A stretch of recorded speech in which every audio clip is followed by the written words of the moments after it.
Hey, MBA hopefuls, we are live on the air with MBA Waves.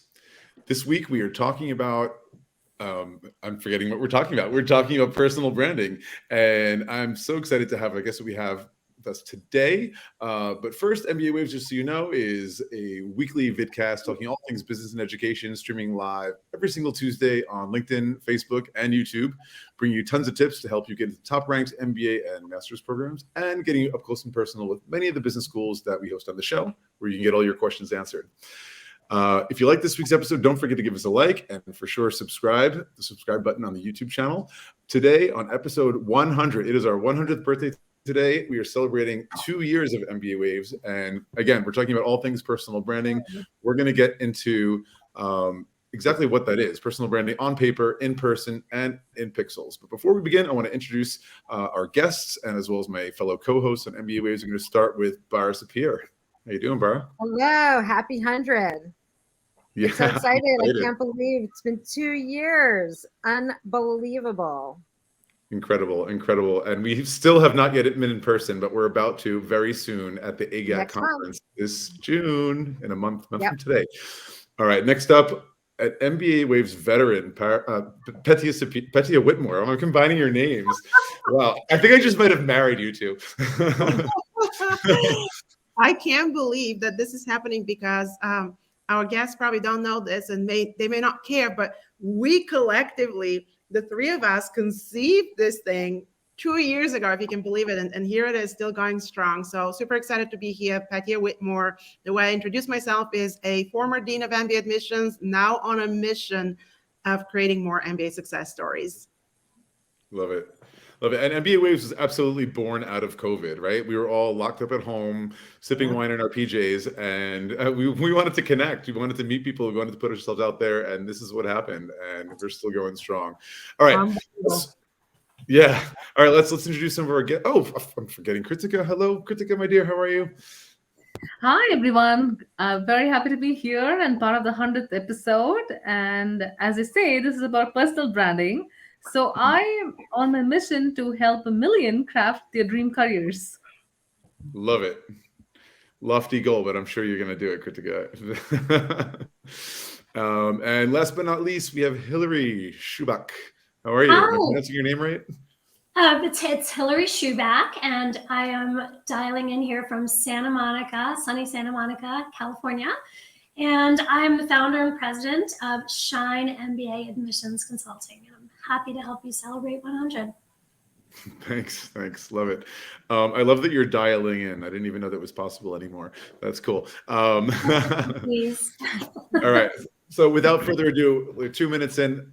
Let's talk about personal branding. How would you define one's personal brand? Like more broadly speaking, and whoever wants to take that, of course, giving deference to our guests this week, whoever wants to take that away, Petia or Hillary, how would you define your personal brand?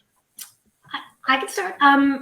For me, personal brand is really about what you're known for. Whether you're being known for being the best at something or being known for your strong opinions on a topic or your expertise.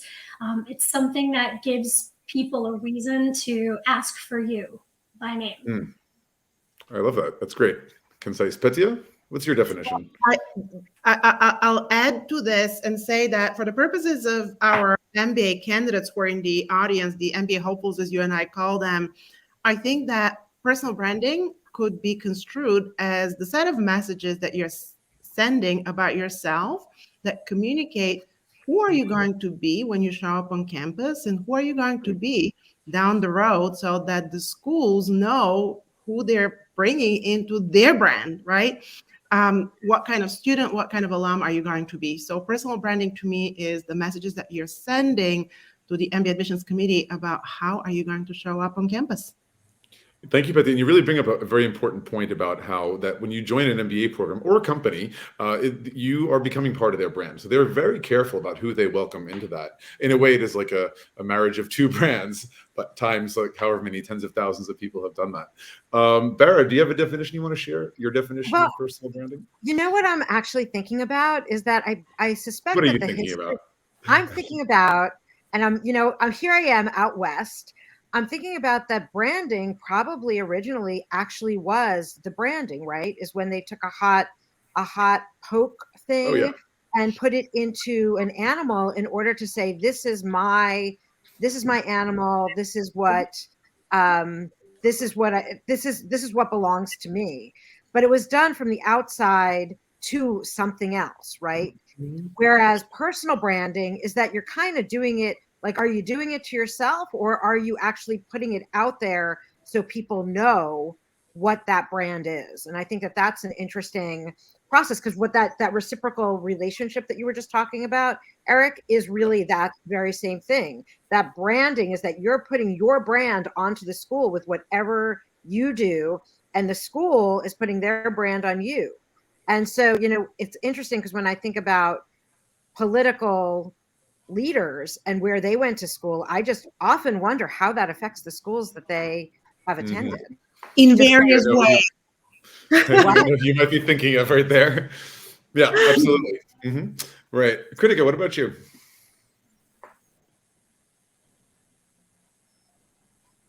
I think like personal branding is it's not in relation to something else. It's just like all about yourself.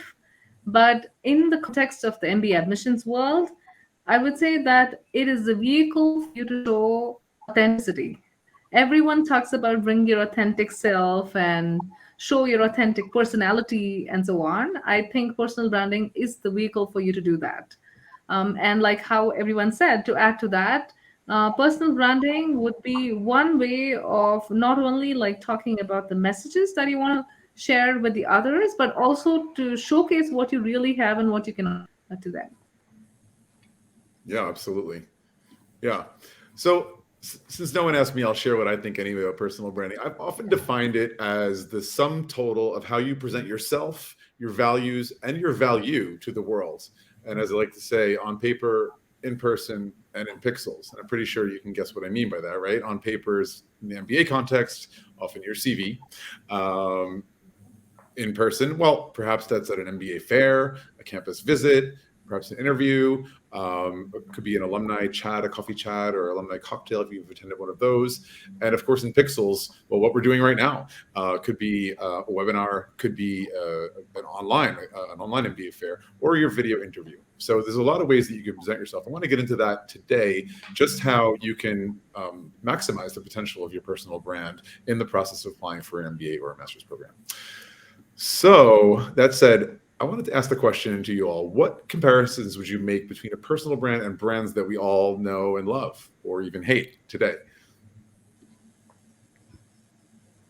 Whoever wants to take that. I just want to hop on real quick because this is a great segue. And I actually probably won't have very much to say about personal branding today necessarily, but Maya Angelou said that we often don't remember what people do or say or mean. I'm totally taking poetic license here, but how they make us feel.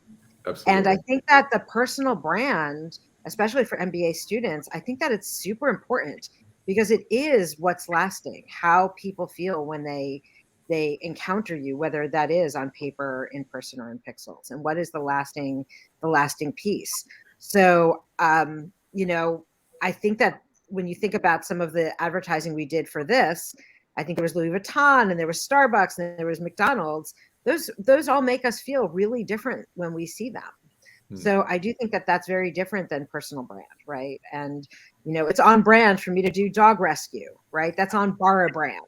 So, but I'm really interested actually in hearing the experts here that work on essays and helping people to define what personal brand is versus something that has a corporate, more solid image. And you should downplay yourself too much, Bara. You even though you're not doing MBA admission strategy, you're doing test prep. I think you have a good handle on branding, I would say. Petia, I didn't mean to cut you off. Go ahead.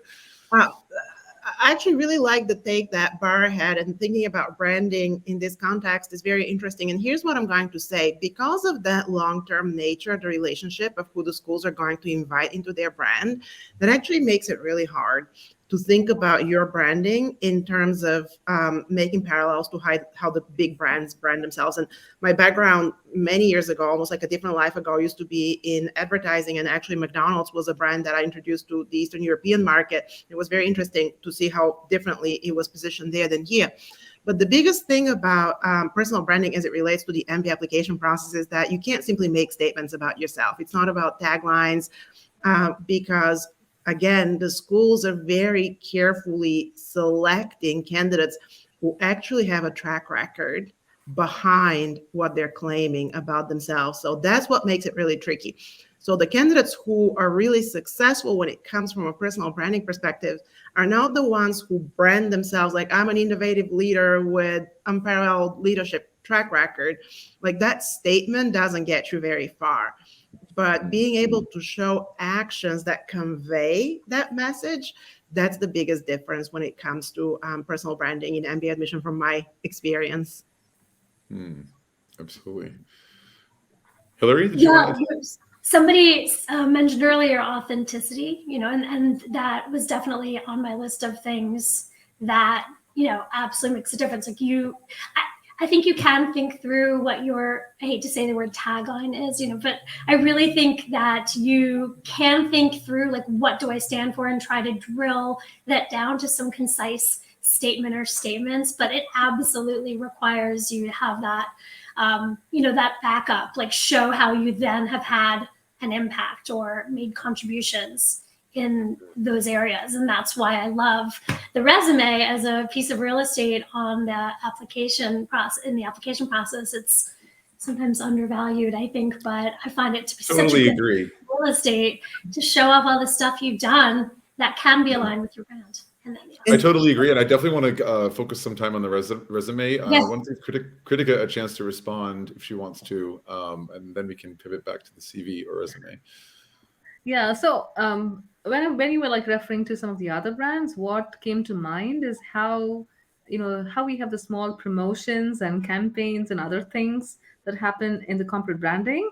That's something that you should do for your personal branding as well. And that therein lies some kind of similarity.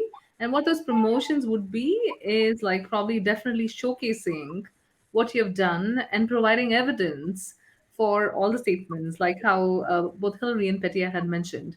So I would say that when you think of the, probably the similarity between the branding of both corporate versus personal, it is about how you can promote yourself as well. Can I talk to the corporate brand piece a little bit, or the brands we know and love piece, if you'd like me to? Because I would love it. I came from a branding background. So I have this funny background of, I started my career in branding humans. I worked in sports marketing at a sports agency doing Jerry Maguire kind of stuff. And I wrote all my essays about that. And then after business school, I went on to CPG, consumer packaged goods, and worked at companies like Kraft Foods and Unilever. And literally I found one of my old, branding exercises from when I worked on Ragu pasta sauce. And then at a branding agency after that. And it's like, I absolutely incorporate some of those same elements that we worked on in these exercises. That's why I pulled it out. It's like, I do a branding exercise with our clients as part of our work. And I take pieces from the branding process that we would do for any product and apply it to humans, like what's your mission and vision? I kind of think of that like your short and long-term goals. What's your mission and vision? What are your values? And then, think through like your personality, your brand personality. And then of course, points of differentiation is a big part of a brand positioning exercise. And so I do think there's a lot to be taken. Like, think about the difference between like Kim Kardashian and Gwyneth Paltrow's brands, or like more technical, like a Apple versus HP, two computers, two really different ways of going about it, and two very different feelings about it. And both strong competitors, both have a place in the MBA class, so to speak. So, I kind of like doing some of the foundational branding stuff, even if you're applying it to a person applying to business school.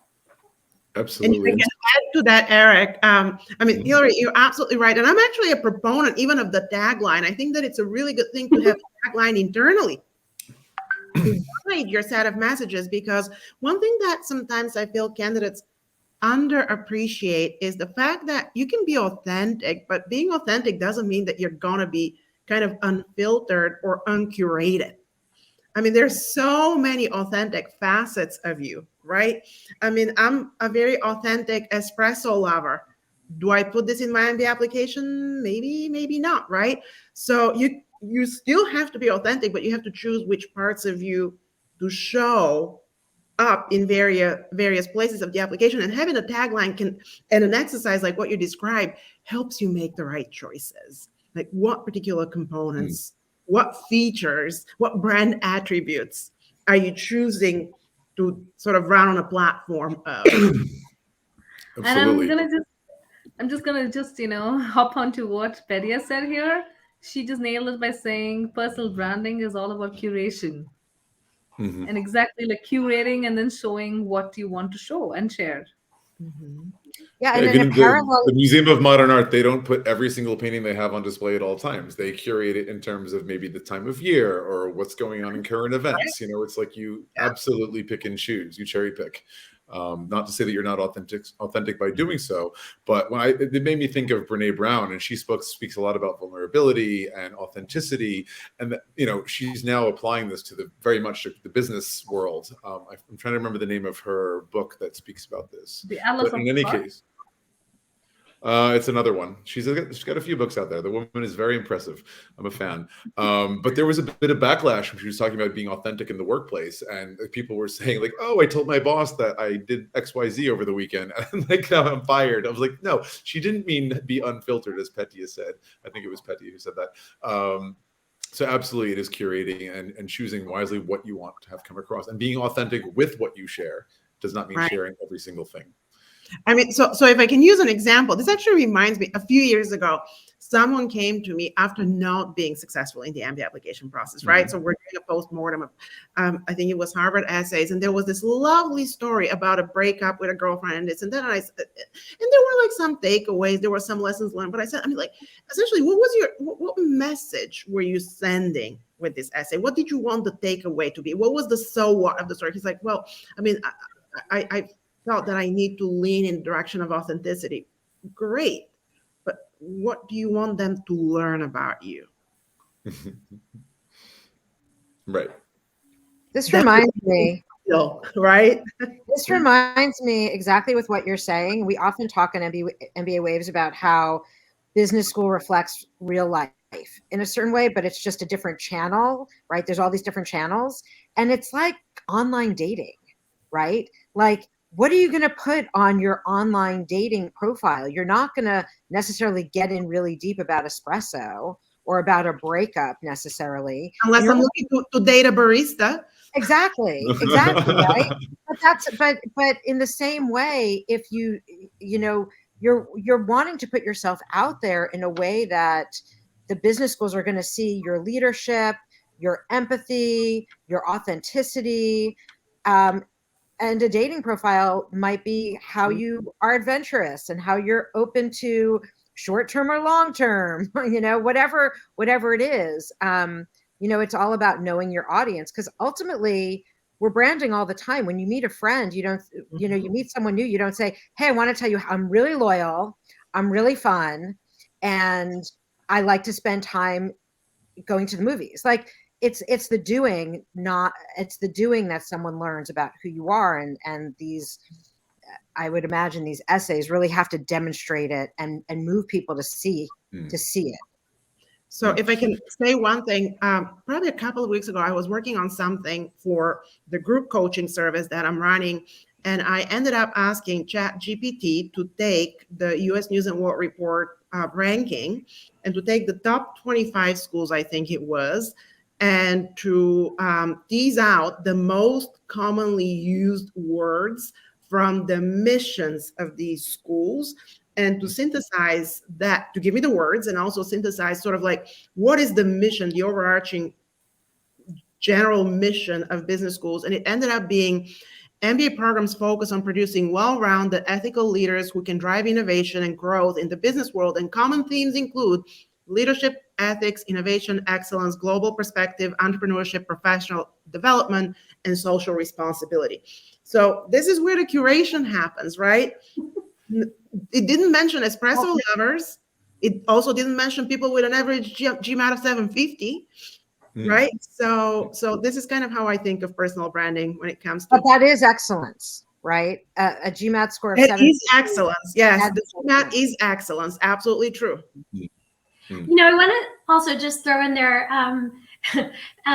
Bara brought up the importance of knowing your audience, and I think without a doubt, authenticity is key, without a doubt. And unlike in online dating, in online dating, you can say, I'm me and hear me roar, and I will find somebody that likes me for me. But the reality is we are applying to business school, and you should not craft your message to what you think they want to hear. They say this over and over. It has to be your authentic story. But at the same time, like, you can turn an espresso-oriented story into a really creative and interesting, essay for business school, provided that it has mature and applicable and relevant messages ultimately. Right. And the right takeaway, right reason why you're telling them the espresso story. Absolutely. Yeah. And they make some of the best stories. I mean, frankly, I was a cheerleader in college, and my mom was reading my essays, and she was like, you are not going to write about cheerleading. And I was like, I am going to write about cheerleading, because it was a great leadership story. It was a failure leadership story, and it was good, and it worked, for me. But I immediately took that goofy, topic and turned it into a very applicable, relevant story that had resounding lessons for higher level leadership. And I showed how I took that into the then professional world and learned from that. And so it doesn't matter, as long as you get there and that it is relevant. The takeaway and the so what from the essay. I mean, I'm sure, Hillary, you've seen it.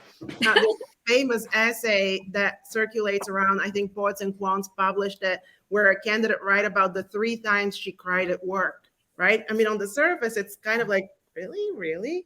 But when you read it, it's all about what you just said, sort of like the takeaways and what message, why does it matter? And why are you telling me these particular 3 things, or whatever it might be? Yeah. Yeah, it has to be relevant, obviously. And you were getting into some of the things that what make a great MBA story.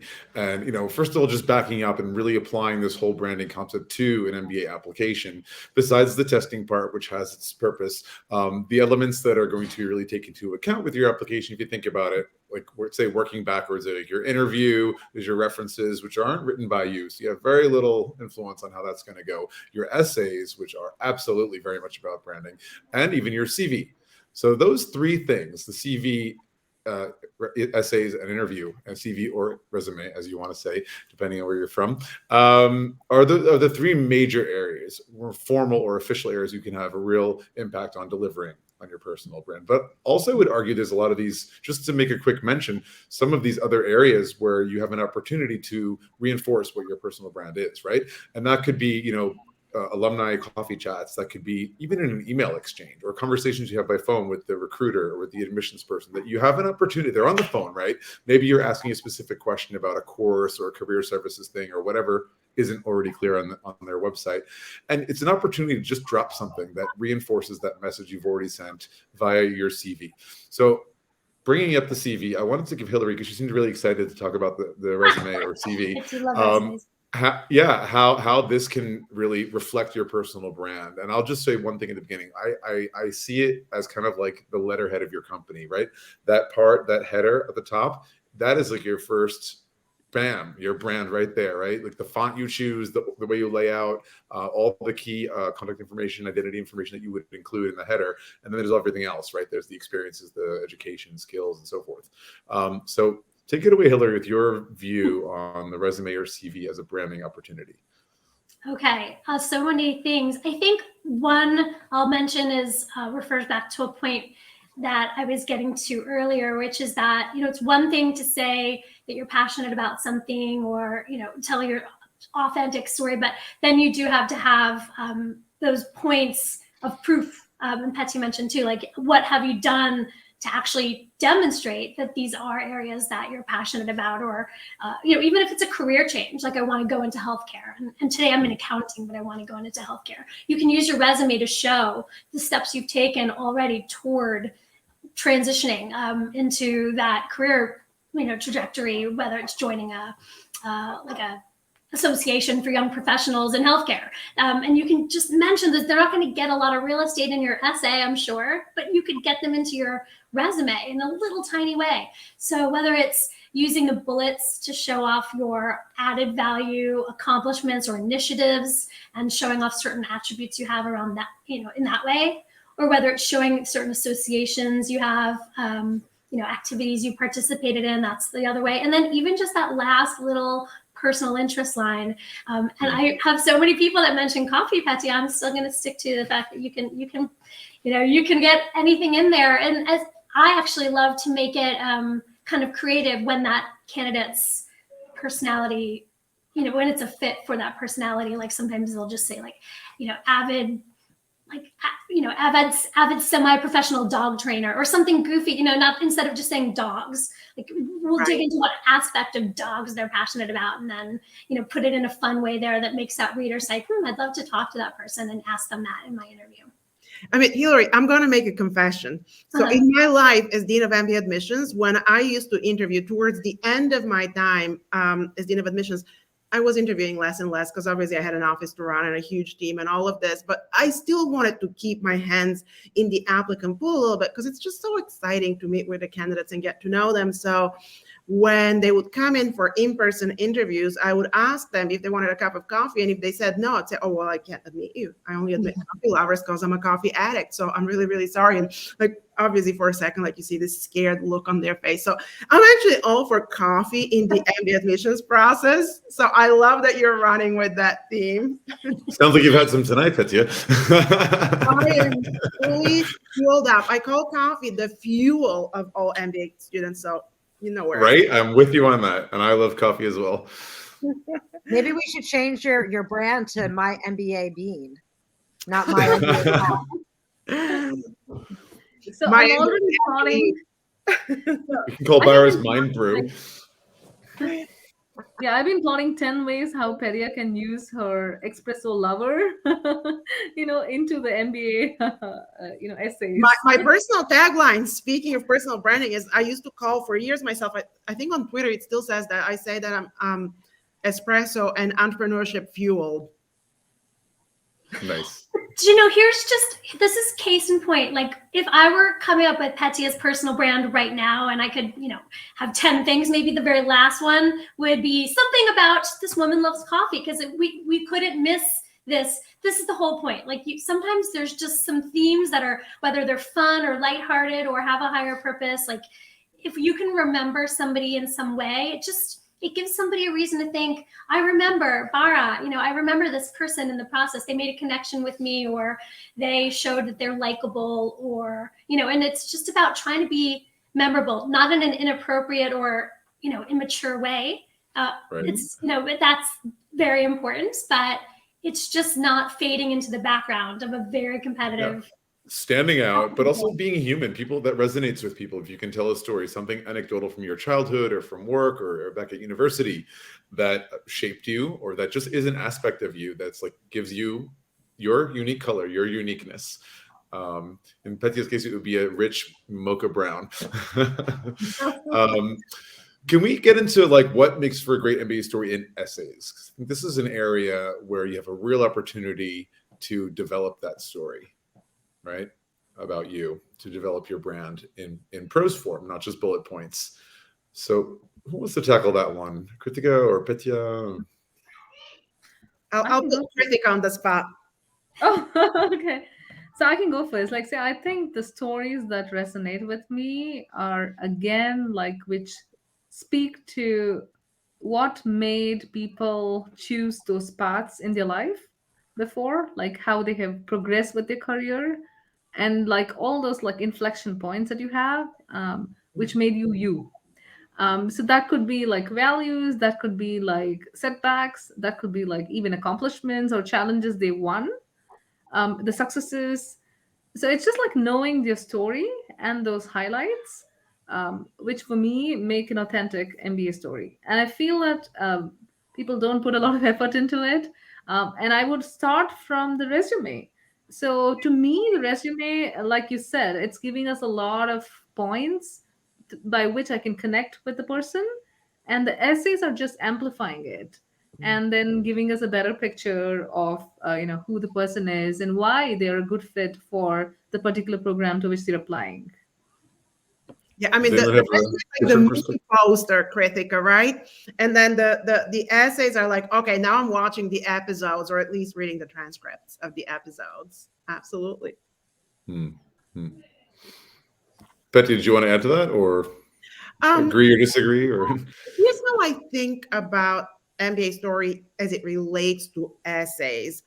In its simplest form, to me, an MBA story is about where have you been, where are you going, how the MBA serves as a bridge. But the thing is, within those three components, there are so many different parts, different anecdotes, different little snippets or vignettes from your past that you can choose. So it's going to be very highly tailored to what question you're asking. I'm being, I guess, too practical perhaps here. But what makes for a good story is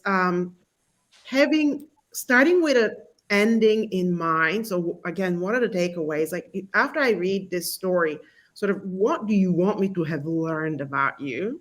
That of course relates to the question that you're answering, and how what I have learned about you will help you stand out. Because the thing about MBA admission is, as we all know, there are two phases of it: evaluation and selection.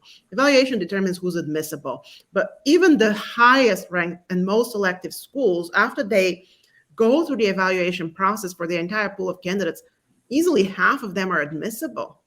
So how does the selection happen? That's where the storytelling really matters, because you want to tell a story that excites the MBA admissions committee about the possibility of inviting you to the class.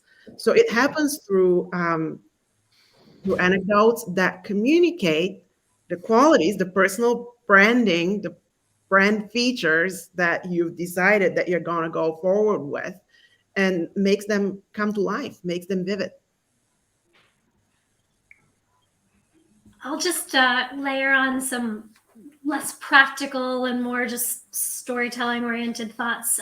When I get people started on the essay writing process, I just remind them of, the admissions officer is, they've read their whatever numberth essay of the night, and they're tired, and trying to get through one more, and then they open yours, and it's got an interesting opening, and it's got that, it's again professionally mature but meaningful little hook in some way that makes them want to keep reading. And so it's not forbidden, even though it's business school and it seems like a more conservative kind of a graduate school admissions process. It is not. We encourage you to engage this poor, weary reader by finding beauty in the English language and using interesting wording where relevant, even just for an opening line, and getting excited about your own protagonist in the story, which is you. If you can root for your own success, they're going to root for your success. And just having that enthusiasm around the path that you're looking to head in and all that you're going to accomplish in the world, and being clear on that impact, not just what you want to do, but like that impact, that higher purpose for why you want to do that, to change, to do something positive in that sector or for that organization or for one person in this world, when you graduate. I think that's the kind of stuff that really adds that next layer of storytelling.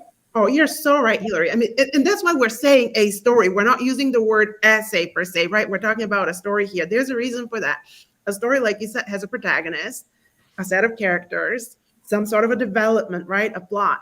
And you have to make it be a story as opposed to kind of like just some collection of statements that don't tell a story. So I'm absolutely with you in terms of make it interesting, make it vivid, make it worth reading. I mean, it's your story. I'm yet to meet a candidate, I'm sure that's true of everyone on this call, that doesn't have something super interesting about them, something super exciting that when I speak with, I'm like, oh my goodness, I mean, I would have loved to read your story in an MBA admissions essay. So thinking about it from that perspective, how does it really flow as a story? Why is it interesting? Why is it engaging?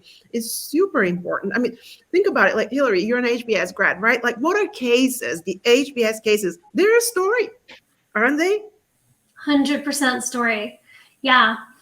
With a set of characters in business, like some plots and twists, a little bit of mystery, right? So that then the students can sort of decide what happened. So as humans, we're wired to respond to story. I mean, for like 95% of human history, that is how wisdom and everything has been passed on, through telling stories, like around a campfire or something.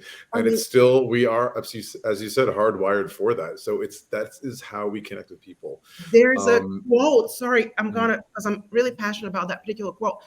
Jonathan Gottschall, he's a historian, an anthropologist, and an author. And he has this quote that says, again, as humans, we are conditioned to listen to stories. Even when we sleep at night, our brain stays up telling itself stories, which when you think about it, I'm like, goodness, this is profound and true. Like our brain stays up, it's awake and it's dreaming, it's telling itself stories.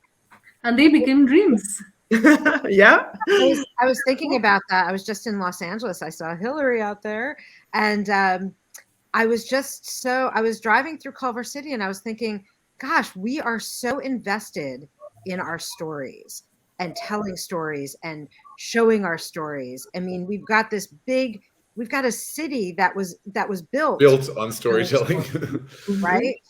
It was incredible. Like, I drove by one of the old studios and thought about that.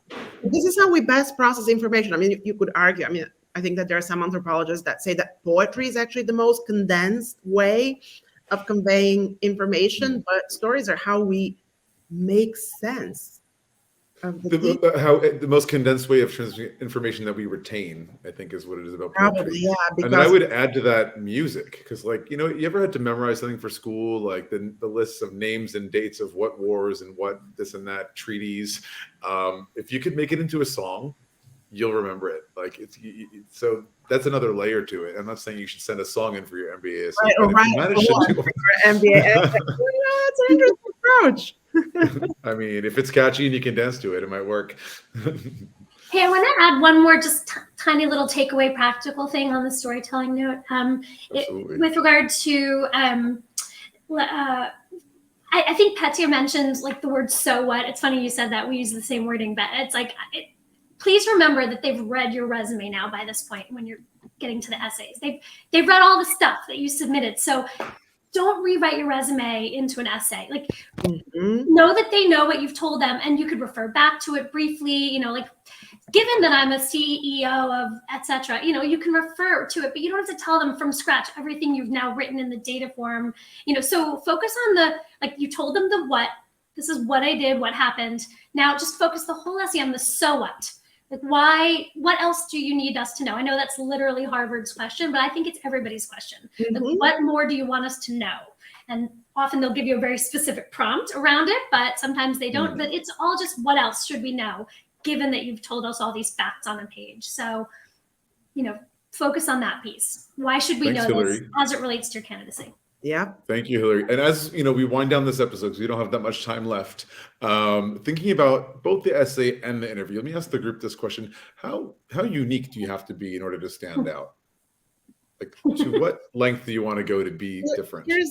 Here's how I answer this question, because it's a question that candidates agonize over, right? And they're obsessed with, I know that I have to be unique. I know I have to differentiate, because we're sending that message to them, right? So it's a little bit of a self-inflicted thing. And I always tell them the chances are, if you tell people how you do things, the way you do things is going to be uniquely different than the way anyone else does things. So you may be doing the same job, you may be involved in the same community, some level of volunteering that someone else, but the way you're doing these things is uniquely yours. And of course, no one is going to have the exact same combination of work experience, extracurricular involvements. Somehow, like, the mix is always going to be different for people, but how you do it, why you do it, your thinking, your decision making behind it, there's just, if you give people insight into that, you're going to be unique, hands down. Yeah, this is the reason why, you have 1,000 reels on how to scramble an egg, and they all still have use. Yeah. Also, too, not how you do it, but also for some people, it's more like what inspires you about that, like what drives you to do that, even if you do it the same way as someone else, but you're motivated by something else. So it's the past story or the future. Absolutely. I think about I think about this a lot, like an ingredient label. Again, I'm a consumer products girl at heart, but like you have to list everything on your ingredients label. Like you do, you're not gonna. Maybe it's not so differentiated that you took finance class, like everybody took, but you know how you took it or what piece of finance you really care the most about. That's where your package might look different, or the copy on the label might look different. But your ingredients, just own it, like sell it, own it. And then use your label, your packaging, your written words to explain why your version of it is added value, and they should have both of you in the class. Yep. Love it. To wrap it up, why don't we go around the room? We'll give like one last bit of advice and like how you can make the most of your personal brand in terms of getting admitted to the MBA programs you're targeting. I can start. Thinking. I'll start. And I would say this. We talked about curation and being authentic. I would say know your audience, know the school, know their culture, and that will vary from school to school. Not only will you see that in the specific questions they ask in their essays, for example, but you should have done this at this point by the time you're actually applying to a school, have gone that deep and really have a good sense of what the culture is and who are the people. And so that would definitely help direct you in terms of how you curate your authenticity. That's what I got to say. I'm thinking that, to make a puzzle work, you have all these individual puzzle pieces, but they create a whole picture. And so that as you're moving through it, think about how your puzzle piece is totally unique and has its own curvature and texture and color and form, but that you're going to be part of something that's bigger. I think I'm kind of paraphrasing a little bit of what we've been saying all along, but in order for that puzzle piece to really work, you're demonstrating how your unique self is going to be instrumental in making the cohesion throughout the whole thing. So it's that balance between individual and collective. 100%. The way I think about it early on is that every really great MBA story starts with really asking yourself really great questions first, so that you can uncover what this uniqueness is about, what makes you tick. So I personally, when I work, and they're actually on my website, I ask candidates to ask themselves 7 questions. And they're questions that relate to your values, who shaped you, what inspires you, what's your biggest hope, your biggest fear, because both very often have something to do, especially professionally, with why you're thinking of getting an MBA. So lots of questions in the beginning. Yep. Substitutes for that. That's what good coaches do. All right. Who else? I'll go. I guess to put that into action, I suppose, if you ask yourself these questions and you're still stuck with, what is my unique point of differentiation? I feel like one of a dozen, and my own team, let alone the 15 other companies just like mine, then get help. Ask others. You ask a coach, ask your peers, ask friends, your mom, somebody that knows you. Look back at your annual reviews, anything that helps you get a sense of how you're different versus your peers. Be aware of your opportunities to improve, but also recognize how you do stand out from peers, and use that and lean in on that, because there is room for 10, similar, let's just say, investment bankers or consultants on the same team to attend the same business school side by side and each add value. So if that comes from your professional annual review, great. But if it comes from your personal life, okay, fine, maybe I don't have tons at work that I can lean on, but I definitely have a totally different personal story, my upbringing, my hardships, my, Takes a village.